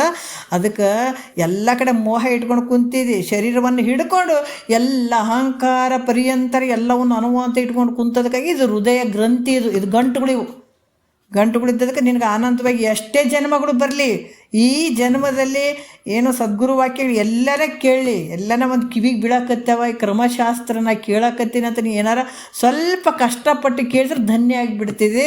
ಇಲ್ಲಾಂದರೆ ಎಷ್ಟು ಜನ್ಮಗಳಾದರೂ ಕೂಡ ತಿರ್ಗಾ ಇದೇ ಮನಸ್ಥಿತಿ ಬರಬೇಕು, ಇದೇ ಗುರುಗಳು ಸಿಗಬೇಕು. ಅವ್ರ ಮುಂದೆ ಬಂದು ಕುಂತು ಕೇಳಿದಾಗ ಈ ಗಂಟುಗಳನ್ನು ಬಿಚ್ಚಕ್ಕೆ ಸಾಧ್ಯ ಆಗ್ತದೆ. ಅಲ್ಲಿ ತನಕ ಈ ಗಂಟುಗಳು ನಿನಗೆ ನೋವು ಕೊಡೋಂಥವೇ. ಈ ಗ್ರಂಥಿಗಳನ್ನು ಬಿಡ್ಸೋಕ್ಕೆ ಗ್ರಂಥಗಳು ಬಂದಂಥದ್ದು. ಇವು ಗ್ರಂಥಗಳಿಗೆ ಪುಸ್ತಕ ಅಂತೀವೇನ ನಾವು? ಈ ಮಹಾತ್ಮರಿ ವೇದಾಂತದ ಬುಕ್ಕುಗಳು ಗ್ರಂಥಗಳೇನು ಅದಾವಲ್ಲ, ಇವಕ್ಕೆ ಪುಸ್ತಕಗಳು ಅಂತೀವೇನ ನಾವು? ಅನ್ನಂಗೆ ಗ್ರಂಥ ಅಂತೀವಿ. ಗ್ರಂಥ ಅಂತ ಯಾಕೆ ಅನ್ಬೇಕು? ನಿನ್ನ ಹೃದಯದ ಗ್ರಂಥಿಯನ್ನು ಬಿಡಿಸುವಂಥವೇ ಗ್ರಂಥಗಳು. ಅದಕ್ಕೆ ಈ ರೀತಿಯಾಗಿ ಏನು ಹೇಳ್ತಾರ, ಅನಾತ್ಮ ದೇಹಾದಿಗಳ ಅಧ್ಯಾಸವನ್ನು ತೊರೆದು, ಅಧ್ಯಾಸ ಅಂತಂದ್ರೆ ಅವೆಲ್ಲ ನಾನು ಅಂತೀನಿ ಹಿಡ್ಕೊಂಡು ಕುಂತಿಯಲ್ಲ, ಅವು ಯಾವ ನೀನಲ್ಲ ಅಂಥವೆಲ್ಲ ಬಿಟ್ಟು ನಿಜವಾದ ತನ್ನ ಸ್ವಸ್ವರೂಪದಲ್ಲಿ ಅಂದರೆ ಇವೆಲ್ಲವನ್ನು ತೆಗೆದಾಗ ನಿನಗೇನಾರು ಪ್ರಾಪ್ತಿ ಮಾಡಿಕೊಟ್ಟ ನನ್ನ ಗುರುನಾಥ. ಅಂದರೆ ಇದು ಮುಕ್ತಿ ಅನ್ನೋಂಥ ಪ್ರಾಪ್ತಿ ಮಾಡಿಕೊಟ್ಟಿಲ್ಲ, ನೀ ಮೊದಲೇ ಆನಂದ ಇದೆ. ಅದ್ರ ಮ್ಯಾಲೆ ಏನು ಮಾಡ್ಕೊಂಡಿದೆ, ಅದು ಇದು ಅಂತ ಗದ್ದಲಕ್ಕೆ ಹಾಕ್ಕೊಂಡು ಬಿಟ್ಟಿದೆ. ಅವೆಲ್ಲ ತೆಗೆದು ಬಿಟ್ಟಾಗ ನಿನ್ನ ಸ್ವಸ್ವರೂಪದ ಜ್ಞಾನ ಗೊತ್ತೇ ಆಗ್ತದೆ. ಈಗ ಕನ್ನಡಿಗೆ ಭಾಳಷ್ಟು ಹೊಲಸತ್ತಿರ್ತದೆ, ಒಳಗೆ ದೀಪ ಐತಿ, ಕಾಣವಲ್ದು ದೀಪ, ಒಟ್ಟು ಕಾಣವಲ್ದು. ಮ್ಯಾಲೆ ಭಾಳಷ್ಟು ಧೂಳು ಕುಂತದ, ಅದು ಕುಂತದ. ಮತ್ತು ಅದನ್ನು ತೊಗೊಂಡು ಏನು ಬಟ್ಟೆ ತೊಗೊಂಡು ಒರೆಸ್ತೇವೋ ಅಥವಾ ಏನು ತೊಗೊಂಡು ವಿಭೂತಿದು ಏನಾರು ಸ್ವಲ್ಪ ಪುಡಿ ತೊಗೊಂಡು ನೀಟಾಗಿ ಒರೆಸಿದ್ರೆ ಒಳಗಿಂದ ಬೆಳಕು ಕಾಣ್ತದಲ್ಲ. ಅದ್ರ ಬೆಳಕು ಇರಲಿಲ್ಲ ಅದು ಮೊದಲೇ ಬೆಳಕದ, ಒಳಗೆ ಅದು ಇರೋದು. ಅದ್ರ ಮ್ಯಾಲೆ ಹಿಂಗೆ ಕುಂತಿತ್ತಲ್ಲ, ಅದ್ರಂಗೆ ಇಲ್ಲಿ ಕೂಡ ನೀನು ಸ್ವಯಂ ಪ್ರಕಾಶವಾದಂಥ ಒಂದು ಸ್ವರೂಪ ನೀನು ಯಾವಾಗಲೂ ಇರುವಂಥದ್ದು. ಇದು ಮ್ಯಾಲೆ ಇಂಥ ಕಸ ಕಡ್ಡಿ ಅನ್ನುವಂಥದ್ದು ಬಿದ್ದು ಅವೆಲ್ಲ ತೆಗೆದು ಹಾಕ್ಕೊಳ್ಳೋದು. ಏನು ಕಸ ಕಡ್ಡಿ? ಇವೇ ಶರೀರ, ಇಂದ್ರಿಯಗಳು ಎಲ್ಲ ನಂದು ನಿಂದು ಅನ್ನುವಂಥ ಅಹಂಕಾರ, ಮಮಕಾರ, ಅರಿಷಡ್ ವರ್ಗಗಳು, ಅಷ್ಟಮದಗಳು ಇವೆಲ್ಲವೂ ಎತ್ತರ ಕಸ ಕಡ್ಡಿ ಹಾಕೊಂಡು ಕುಂತದಕ್ಕಾಗಿ ಕೆಳಗಡೆ ಇರುವಂಥ ದೀಪ ಹೆಂಗೆ ಗೊತ್ತಾಗ್ತದೆ ನಿನಗಿಲ್ಲನು? ಅದಕ್ಕೆ ಗುರುನಾಥ ಏನು ಮಾಡ್ತಾನೆ, ಇವೆಲ್ಲ ತೆಗೆದು ಇವನ್ನ ಹಾಕಿರಪ್ಪ, ಹಾಕಿದನು ತೆಗಿ. ಒಬ್ಬ ವ್ಯಕ್ತಿ ಬಂದಿದ್ದ, ಭಾಳ ವರ್ಷದಿಂದ ಆತ ಆ ಜಾಗವನ್ನು ಬಿಟ್ಟೋಗಿದ್ದ. ದೊಡ್ಡ ಬಂಡೆಗಲ್ಲಿತ್ತು. ಬಂದು ನೋಡಿದ, ಏನು ಕಾಣಲೇ ಇಲ್ಲ, ಅದು ಬಂಡೆಗಲ್ಲೇ ಕಾಣವಲ್ದು. ಅದಕ್ಕಂದ ಈ ದೊಡ್ಡ ಬಂಡೆಗಲ್ಲಿತ್ತಲ್ಲ, ಏನು ಕಾಣವಲ್ದು, ಎಲ್ಲಿ ಹೋಗ್ಯದ ಅಂತ ಕೇಳ್ದೆ. ಇಲ್ಲೇ ಐತಪ್ಪ ಅಂದ್ರೆ, ಮತ್ತು ಕಾಣನೇ ಹೊಲದಲ್ಲಿ ಏನಂದ್ರೆ, ತಡಿ ತೋರಿಸ್ನಂತ ಬಾರಿಗೆ ತೊಗೊಂಡು ಮಣ್ಣು ಎಲ್ಲ ಕಸ ಮಣ್ಣು ಗಿಣ್ಣು ಎಲ್ಲ ಗುಡಿಸಿ ಆ ಕಡೆ ತೆಗೆದು ಹಾಕಿ ನೋಡಿದ್ರೆ ಕೆಳಗಡೆ ಕಲ್ಲು ಕಾಣಕತ್ತಿತ್ತು. ಅದೆಲ್ಲರೂ ಹೋಗಿತ್ತೇನು? ಒಳಗಿತ್ತು. ಮ್ಯಾಲೆ ಕಸ ಕಡ್ಡಿ ಮಣ್ಣು ಗಿಣ್ಣು ಬಿದ್ದಿತ್ತು. ಅದನ್ನು ಗುರುನಾಥ ತೆಗೆಸ್ತಾನೆ. ಒಳಗಡೆ ಇರುವಂಥದ್ದು ನಿನ್ನ ಜ್ಯೋತಿಯನ್ನು ತೋರಿಸ್ತಾನೆ ಅಲ್ಲ. ಹಿಂಗೆ ಯಾವಾಗ ನೀನು ಗುರುನಾಥ ಹೇಳಿದ ಪ್ರಕಾರ ನಡ್ಕೊಳ್ಳುವಂಥದ್ದು ಭಾಳ ಮುಖ್ಯ ಇರ್ತದೆ, ಆ ಪ್ರಕಾರ ತೆಗೆದುಹಾಕ್ಕೊಳ್ಳುವಂಥದ್ದು ಮುಖ್ಯ ಇರ್ತದೆ. ಆವಾಗ ಏನಾಗ್ತದೆ, ನೀನು ಆ ಸ್ವರೂಪದಲ್ಲೇ ಇರುವಂಥದ್ದಕ್ಕೆ ಮುಕ್ತಿ ಅಷ್ಟೇ. ಅದು ಯಾವಾಗ ಇವೆ ಅನಾತ್ಮ ವರ್ಗಗಳನ್ನೆಲ್ಲ ತೆಗೆದು ಬಿಸಾಕೊಂತ ಬಂದು ನಿನ್ನ ಸ್ವಸ್ವರೂಪದ ಜ್ಞಾನ ನಿನಗಾಯಿತು ಅಂದಾಗ ಅದು ಮುಕ್ತಿ ನೋಡಪ್ಪ. ಬೇರೆ ಏನಾದ್ರು ತಂದು ಕೊಟ್ರನೆ? ಯಾರು ತಂದು ಕೊಟ್ಟಿಲ್ಲ. ನೀ ಮೊದಲೇ ಮುಕ್ತಿನೇ ಇದೆ, ಅದು ಗದ್ದಲಕ್ಕೆ ಬಿದ್ದಿದೆ ಅಷ್ಟೇ. ಅದಕ್ಕೆ ಇದು ನಿನ್ನ ಸ್ವಸ್ವರೂಪದ ಒಂದು ಸ್ಥಿತಿ ಮುಕ್ತಿ. ಬೇರೆ ಇದಕ್ಕಿಂತ ಬೇರೆ ಏನಾರ ಫಲ ಐತೇನು? ಮುಕ್ತಿಗಿಂತ ತನಗಿಂತ ಬೇರೆ ಆದದ್ದೊಂದು ಫಲ ಐತೇನಂದರೆ ಇಲ್ಲ, ಅದೇ ಇರುವಂಥದ್ದೇ. ಅದಕ್ಕೆ ಇಲ್ಲಿ ಮತ್ತು ಬೇರೆ ಕಡೆ ಇಲ್ಲರಿ ಶರೀರವಾದ ಮೇಲೆ ಸ್ವರ್ಗಾದಿ ಭೋಗಗಳಿಗೆ ಹೋಗಿ ಸ್ವರ್ಗಾದಿ ಅಲ್ಲಿ ಫಲಗಳನ್ನು ಅನುಭವಿಸ್ಬೇಕು ಅಂತ ಹಂಗೇನಾರು ಐತೇನಂದ್ರೆ ಇಲ್ಲೇ. ಹಾಗೇನಿಲ್ಲ. ನೀನೇನು ಎಲ್ಲಿದೀಗ ಅಲ್ಲಿ ಲೋಕಾಂತರದಲ್ಲಿ ಹೋಗಿ ಪಡಿಬೇಕಾದಂಥದ್ದು ಅಲ್ಲಿದೆ ಜ್ಞಾನ. ಯಾಕಂದ್ರೆ ತನ್ನ ಸ್ವಸ್ವರೂಪವಾಗೇ ಇರುವಂಥದ್ದು ಅದು. ಅಜ್ಞಾನದ ಸಂದರ್ಭದಲ್ಲಿ ಸ್ವರ್ಗಕ್ಕೆ ಹೋಗಿ ಅಲ್ಲಿ ಅಸಾತಿಶಯ ಕ್ಷಯ ಪತನ ಅವು ದುಃಖಗಳು ಅದಾವೆ. ಸ್ವರ್ಗದಲ್ಲಿ ಕೂಡ ನೀನು ದುಃಖಗಳು ಇಲ್ಲನ. ಮತ್ತು ಸ್ವರ್ಗಕ್ಕೆ ಹೋಗ್ಬೇಕಂತ ನೀವು ಕುಂತಿದ್ದೆ ಅಂತಂದ್ರೆ ಅದೇನು ಶಾಶ್ವತವಾಗಿ ನೀನು ಅಲ್ಲಿ ಇಟ್ಕೊಂಡು ಕುಂತಿರ್ತಾರ ಸ್ವರ್ಗದಾಗ? ನಿನಗೆ ಭಾಳ ದೊಡ್ಡ ಕೆಲಸ ಮಾಡಿದಪ್ಪ, ಭಾಳ ಪುಣ್ಯದ ಕೆಲಸ ಮಾಡಿದ. ಹೌದು, ಪುಣ್ಯ ಇರೋವರೆಗೆ ನಿನಗೆ ಪ್ರೀತಿ ಮಾಡ್ತಾರೆ, ಜೀವ ಮಾಡ್ತಾರೆ, ನಿನ್ನ ಹತ್ರ ಇಟ್ಕೋತಾರೆ, ನಿನಗೆ ಆ ಭೋಗಗಳನ್ನು ಕೊಡ್ತಾರೆ. ಅದು ಮುಗಿದ ನಂತರ ನಿನಗೆ ಯಾರು ಕೇಳಂಗಿಲ್ಲ. ಲೌಕಿಕದಾಗ ನೋಡ್ರಿ ಭಾಳ ರೊಕ್ಕ ರೂಪಾಯಿ ಶ್ರೀಮಂತಿಕೆ ಐತಂದ್ರೆ ಎಲ್ಲರೂ ಅವ್ರು ಏನು ಕೊಡಲಿಲ್ಲ ಅಂದ್ರೆ ಬಲು ಜೀವ ಮಾಡ್ತಾರೆ. ಭಾಳ ಶ್ರೀಮಂತರು ಅದ ರೀ ಅಂತ ಭಾಳ ಜೀವ ಮಾಡ್ತಾರೆ ಇದ್ದವರಿಗೆ. ಅವರಿಂದ ಏನು ಹೆಲ್ಪ್ ಆಗಂಗಿಲ್ಲ, ಆದರೂ ಕೂಡ ಅವ್ರಿಗೆ ಭಾಳಷ್ಟು ಪ್ರೀತಿ ಕೊಡ್ತಾರೆ, ಗೌರವ ಕೊಡ್ತಾರಿಲ್ಲ. ಅದೇ ಏನು ಇರಲಾರ್ದಾಗ ಬಿಡ್ರಿ ಅಂಥೇಳಿ ಮುಂದಿದ್ರು ಮಾತಾಡ್ಸಂಗಿಲ್ಲ ಅಲ್ಲ.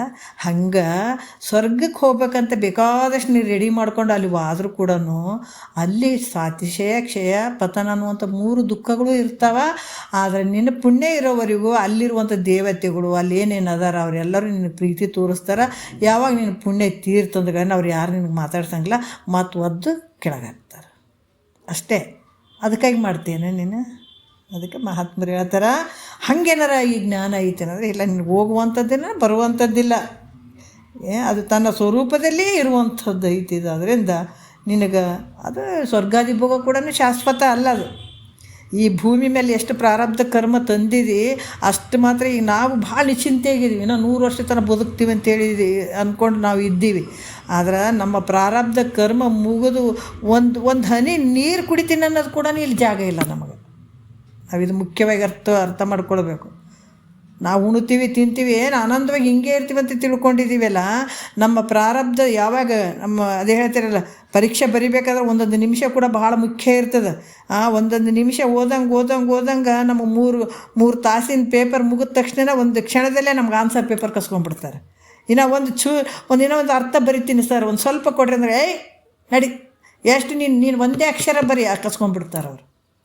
ಮತ್ತು ಇನ್ನೊಂದು ಅಕ್ಷರ ಬರೆಯೋಕ್ಕೆ ಕೊಡಂಗಿಲ್ಲ, ಬೆಲ್ಲ ಆದ ತಕ್ಷಣ ಕಸ್ಕೊಂಡ್ಬಿಡ್ತಾರಿಲ್ಲ.